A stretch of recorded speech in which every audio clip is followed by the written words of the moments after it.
Bonjour à tous. Aujourd'hui, jeudi de la 31e semaine du temps ordinaire. Évangile de Jésus-Christ selon saint Luc, chapitre 15. En ces temps-là, les publicains et les pécheurs venaient tous à Jésus pour l'écouter. Les pharisiens et les scribes récriminaient contre lui. Cet homme fait bon accueil aux pécheurs et il mange avec eux. Alors Jésus leur dit cette parabole. Si l'un de vous a 100 brebis et qu'il en perd une, n'abandonne-t-il pas les 99 autres dans le désert pour aller chercher celle qui est perdue, jusqu'à ce qu'il la retrouve?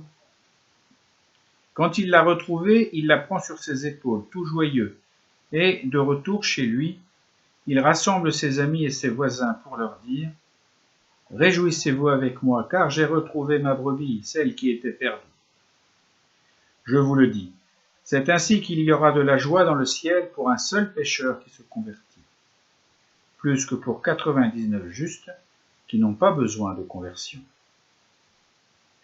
Ou encore, si une femme a 10 pièces d'argent et qu'elle en perd une, ne va-t-elle pas allumer une lampe, balayer la maison et chercher avec soin jusqu'à ce qu'elle la retrouve? Quand elle l'a retrouvée, elle rassemble ses amis et ses voisines pour leur dire « Réjouissez-vous avec moi, car j'ai retrouvé la pièce d'argent que j'avais perdue. » Ainsi, je vous le dis, il y a plus de joie devant les anges de Dieu pour un seul pécheur qui se convertit.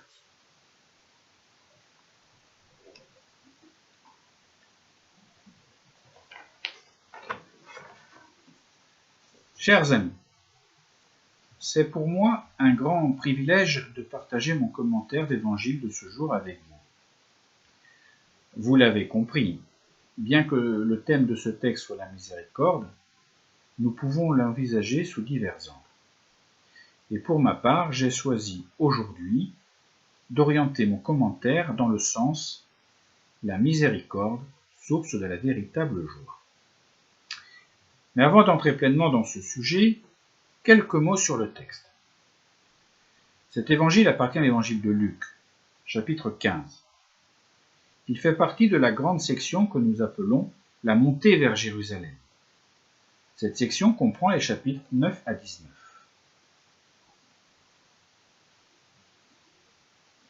Aussi, le chapitre 15, dont les textes sont tirés aujourd'hui, nous avons 3 paraboles, mais seulement 2 sont lues aujourd'hui. Je vous invite à lire et à relire ce chapitre 15. Dans ce chapitre, la condition d'un pécheur nous est présentée sous 3 aspects. L'aspect de l'enfant, c'est la parabole dite de l'enfant prodigue, qui est à la suite des textes de ce jour. Aujourd'hui, seuls 2 aspects nous sont présentés. Le premier aspect, celui de la brebis. Alors non seulement le tendre berger cherche sa brebis, jusqu'à ce qu'il l'ait trouvée, au verset 4, mais il la charge sur ses propres épaules pour la conduire à la maison.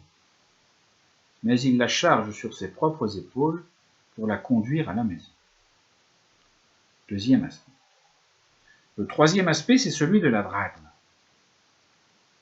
Comme cette drachme, c'est-à-dire cette pièce de monnaie, à l'effigie du souverain qui l'a émise, l'homme, lui aussi, est à l'image de celui qui l'a créé.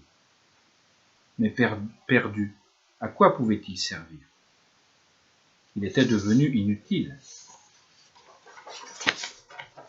Et oui, tous les 3 sont perdus, mais tous les 3 sont retrouvés.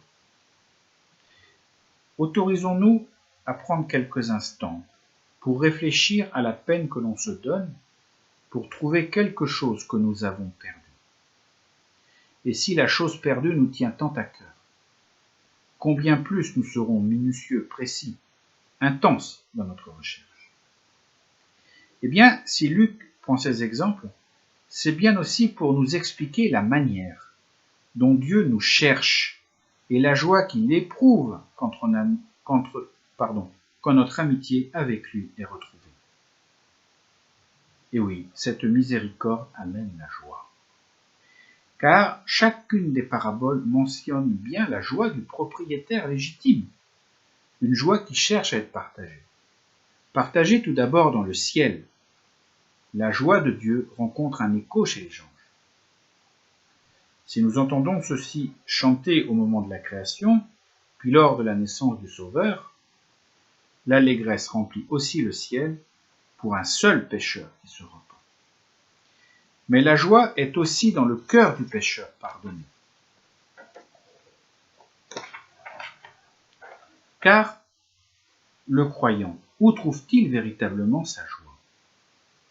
Le croyant trouve sa joie dans les bienfaits de Dieu, dans ses promesses, dans sa présence, mais surtout en Jésus-Christ, à travers le salut, le don du Saint-Esprit, la communion fraternelle, l'amour de Jésus, l'espérance des choses éternelles, et dans son pardon. Alors, mes amis, n'hésitons plus. Courons chercher cette joie. Et oui, n'avez-vous jamais fait l'expérience de cette joie lorsque, après une dispute dans votre couple, ou après une dispute entre amis, la réconciliation arrive? Tout est effacé. Mais après une confession, avez-vous fait l'expérience de cette joie, de cette véritable joie que l'on éprouve et qu'aucun mot ne peut décrire? Cette joie si particulière et qui est 1000 fois plus forte. Cette joie qui parfois émeut jusqu'aux larmes. Et pourquoi émeut-elle jusqu'aux larmes? Eh bien, Saint Jean Chrysostome nous donne la réponse. Parce que cette miséricorde naît de l'amour de Dieu. Mais attention, une condition est nécessaire. Il faut oser lui demander la miséricorde. Oui, oser lui demander, cela implique oser aller se confesser. Et ce n'est pas toujours facile. Alors, n'hésitons plus. Allons demander cette force dans nos prières. En plus, vous savez que les prêtres sont à votre disposition toute la journée à la basilique.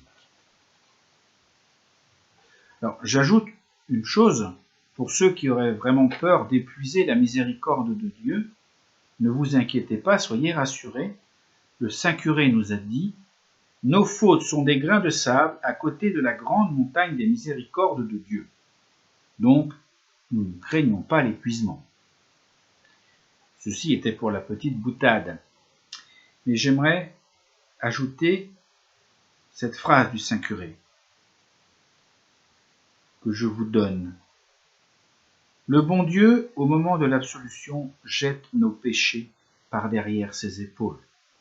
C'est-à-dire, il les oublie, il les anéantit. Ils ne reparaîtront plus jamais. Alors, mes amis, quelle joie! Et oui, cette parabole de la brebis et de la drachme perdue illustre l'amour constant, fidèle et inlassable de Dieu pour chacun de nous, mais tout particulièrement pour les pécheurs que nous sommes tous. Car Dieu n'abandonne jamais personne. Alors je vous souhaite à tous de faire très régulièrement l'expérience de cette joie véritable, don de Dieu, don de son amour, résultant de son immense miséricorde. Alors n'hésitons plus, osons demander, allons puiser à la source de la joie, la véritable joie, en ces temps troublés et difficiles.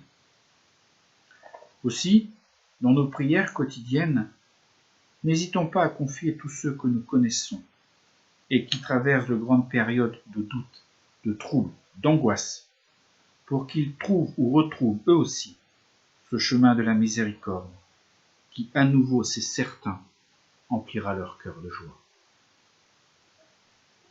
Bonne et sainte journée à tous, mes amis. Soyons dans la joie, la véritable joie.